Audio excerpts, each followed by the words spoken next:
Hello, നമ്മൾ ഇന്ന് ചെയ്യാൻ പോകുന്നത് ശർക്കര വരട്ടിയുടെ വീഡിയോയാണ്. അപ്പോൾ ഇത് ചെയ്തെടുക്കാൻ വേണ്ടിയിട്ട് ഞാനിവിടെ കുറച്ച് പച്ചക്കയൊക്കെ എടുത്ത് വെച്ചിട്ടുണ്ട്. ഏകദേശം ഈ ഒരു വലുപ്പത്തിലുള്ള 6 പച്ചക്കയാണ് എടുത്തേക്കുന്നത്.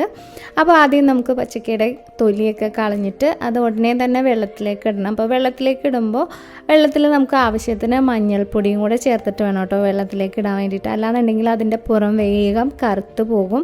പിന്നെ അതിലെന്തെങ്കിലുമൊക്കെ കറിയൊക്കെ ഉണ്ടെങ്കിൽ പോകാൻ വേണ്ടിയിട്ടാണ് മഞ്ഞൾപ്പൊടി വെള്ളത്തിലേക്ക് ഇടുന്നത്. അപ്പോൾ ഇതിലേക്ക് ഇട്ട് ഒരു 10-20 മിനിറ്റ് ഒന്ന് സോക്ക് ചെയ്ത് വെച്ചേക്കാം. അത് കഴിയുമ്പോൾ നമ്മൾ ഇതിൻ്റെ പുറമേയുള്ള ആ നാരിൻ്റെ പോർഷനൊക്കെ കളയാൻ വേണ്ടിയിട്ട് ചകിരിയോ അതുപോലെ എന്തെങ്കിലും പാത്രം കഴുകാനെടുക്കണ പുതിയ സ്ക്രബ്ബറില്ലേ അത് വെച്ചിട്ട് ഒന്ന് ഉരച്ച് കഴിഞ്ഞാലും അത് അതിൻ്റെ പുറമൊക്കെ നല്ല ക്ലീനായിട്ട് കിട്ടിക്കോളും.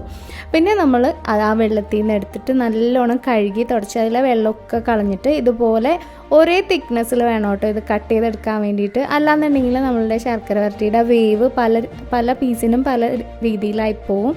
അപ്പോൾ എപ്പോഴും കട്ട് ചെയ്യുമ്പോൾ ഒരേ തിക്നെസ്സിൽ കട്ട് ചെയ്യാൻ ശ്രദ്ധിക്കുക. അപ്പോൾ കട്ട് ചെയ്ത് ഞാനിതുപോലെ ഒരു പാത്രത്തിലേക്ക് ഇട്ടിട്ടുണ്ട്. ഇനി നമുക്ക് ഉടനെ തന്നെ അത് ഫ്രൈ ചെയ്തെടുക്കാം. അപ്പോൾ ഫ്രൈ ചെയ്തെടുക്കാൻ വേണ്ടിയിട്ട് ഡീപ്പ് ഫ്രൈ ആണ് ചെയ്യുന്നത്. അതുകൊണ്ട് തന്നെ കുറച്ചധികം ഓയിൽ വേണ്ടി വരും.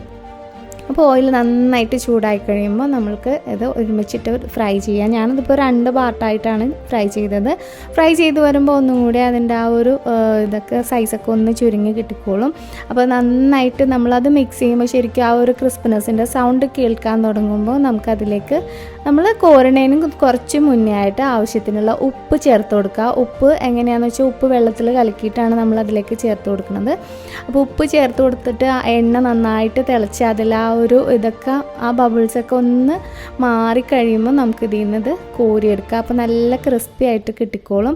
അപ്പോൾ ക്രിസ്പി ആയില്ല എന്നുണ്ടെങ്കിൽ നമ്മളുടെ ശർക്കര വരട്ടിയുടെ ഉള്ളിൽ വളരെ സോഫ്റ്റായി പോകും. അപ്പോൾ കറക്റ്റ് ആ ഒരു ക്രിസ്പിനെസ്സിൽ എടുത്തേക്കുക.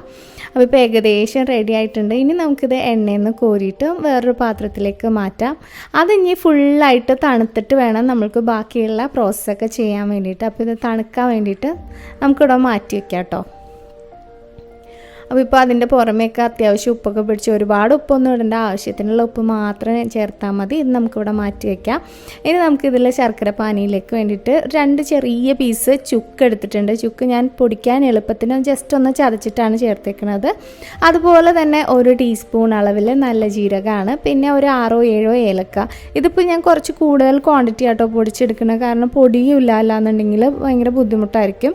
പിന്നെ പൊടിക്കാനായിട്ട് എളുപ്പത്തിന് വേണ്ടിയിട്ട് ഞാൻ മിക്സിയുടെ ജാറിലേക്ക് ഇതിൻ്റെ കൂടെ തന്നെ ഒരു 2 ടേബിൾ സ്പൂൺ അളവിൽ പഞ്ചസാര കൂടി ചേർക്കുന്നുണ്ട്. അപ്പോൾ പെട്ടെന്ന് നല്ല ഫൈനായിട്ട് പൗഡറായിട്ട് നമുക്ക് പൊടിഞ്ഞ് കിട്ടും. പിന്നെ നമ്മൾ ഇതിലേക്ക് വേണ്ടിയിട്ടുള്ള ശർക്കരയാണ്. ഞാനിപ്പോൾ ഇത്രയൊക്കെ ആയുള്ളൂ, ഒരുപാടൊന്നുമില്ല. പൊരിഞ്ഞൊക്കെ വന്നപ്പോൾ വളരെ കുറച്ചേ ഉള്ളൂ. അപ്പോൾ അതുകൊണ്ട് തന്നെ 2 പീസ് ശർക്കരയാണ് ഞാൻ എടുത്തേക്കുന്നത്. അപ്പോൾ ഇതൊന്ന് നമുക്ക് പാനിയാക്കി എടുക്കുക. അപ്പോൾ പാനിയാക്കി എടുക്കുമ്പോൾ കറക്റ്റ് ആ ഒരു നമ്മളുടെ കൈ കൊണ്ട് ഇങ്ങനെ നമ്മൾ പരസ്പരം തൊടുമ്പോൾ ഒരു നൂല് പോലെ വലിഞ്ഞ് കിട്ടണം. ആ ഒരു കൺസിസ്റ്റൻസി വരെ നന്നായിട്ടൊന്ന് കുറുക്കി എടുത്തേക്കുക. അത് കഴിഞ്ഞിട്ടാണ് നമ്മൾ നേരത്തെ ഫ്രൈ ചെയ്ത് വെച്ചിട്ടുള്ള ആ ഒരു ഉപ്പേരി നല്ലോണം തണുത്തിട്ടാട്ടോ ശർക്കര പാനിയിലേക്ക് ഇടുന്നത്. അല്ലാന്നുണ്ടെങ്കിൽ ആ കറക്റ്റ് ഇത് കിട്ടില്ല. അപ്പോൾ അതിൻ്റെ കൂടെ തന്നെ നമ്മൾ നേരത്തെ പൊടിച്ചു വെച്ച ആ ഒരു ചുക്കിൻ്റെയൊക്കെ പൗഡറിൽ നിന്ന് ഒരു 1.5 ടേബിൾ സ്പൂണോളം ഞാനിതിലേക്ക് ചേർത്ത് കൊടുത്തിട്ടുണ്ട്. പിന്നെ നമ്മൾ ഇതിലേക്ക് ചേർക്കുന്നത് ഏകദേശം 1 ടേബിൾ സ്പൂൺ അളവിൽ അരിപ്പൊടിയാണ്. അരിപ്പൊടി ചേർക്കണത് എന്തിനാണെന്ന് വെച്ചിട്ടുണ്ടെങ്കിൽ ഇതിൻ്റെ ആ ഒരു ശർക്കര വരട്ടി പരസ്പരം ഒട്ടിപ്പോകാതെ നമുക്ക് ഓരോന്നായിട്ട് വിട്ട് കിട്ടാൻ വേണ്ടിയിട്ടാണ് അരിപ്പൊടി ചേർക്കുന്നത്.